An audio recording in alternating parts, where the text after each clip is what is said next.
తెలంగాణలో రాజకీయం మరోసారి వేడెక్కింది. సింగరేణిపై తెలంగాణ సర్కార్ బీజేపీ నేతల మధ్య మాటల వార్ నడుస్తోంది.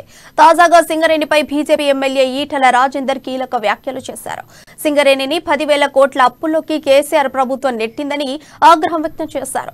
సింగరేణిపై కేసీఆర్ ప్రభుత్వం రాజకీయం చేస్తోందని మండిపడ్డారు. తెలంగాణ రాష్ట్రం వచ్చే నాటికి సింగరేణి 3,500 కోట్ల డిపాజిట్తో ఉంటే నేడు 10,000 కోట్ల అప్పుల పాలైందని విమర్శించారు. సింగరేణికి జెన్కో 20,000 కోట్ల అప్పు బకాయి పడిందని అన్నారు. నేడు సింగరేణిలో ఉద్యోగులకు ప్రతి నెల జీతం ఇవ్వాలంటే బ్యాంకుల చుట్టూ తిరగాల్సిన పరిస్థితి ఏర్పడిందని అన్నారు.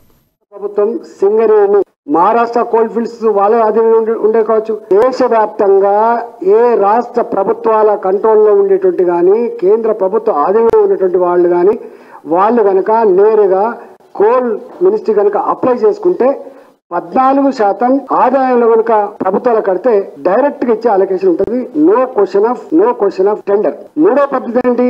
ఈ పద్ధతిలో కనుక మీరు పాల్గొనకపోతే మూడో పద్ధతి 4% వచ్చే ఆదాయంలో 4% మినిమం ఆదాయంగా దాన్ని పెట్టి మీరు ఎంతకైనా పాడుకునేటువంటి వెసులుబాటు కలిపి ఇంత గొప్ప పద్ధతి భారత ప్రభుత్వం పెట్టిన తర్వాత తెలంగాణ రాష్ట్ర ప్రభుత్వం సింగరేణి దానికోసం దరఖాస్తు పెట్టుకున్నది. దరఖాస్తు పెట్టుకుంటే మనకు కూడా అలొకేషన్ అయింది. అంటే 2015లో కొత్త చట్టం వచ్చిన తర్వాత ఆ కొత్త చట్టానికి టిఆర్ఎస్ పార్టీ పరంగా కూడా పార్లమెంట్ లో సంపూర్ణంగా మద్దతు ఇచ్చింది. టిఆర్ఎస్ ప్రభుత్వ పరంగా అక్కడ ఉన్న ఎంపీలు మద్దతు ఇచ్చింది. ఆ కొత్త చట్టాన్ని అందరూ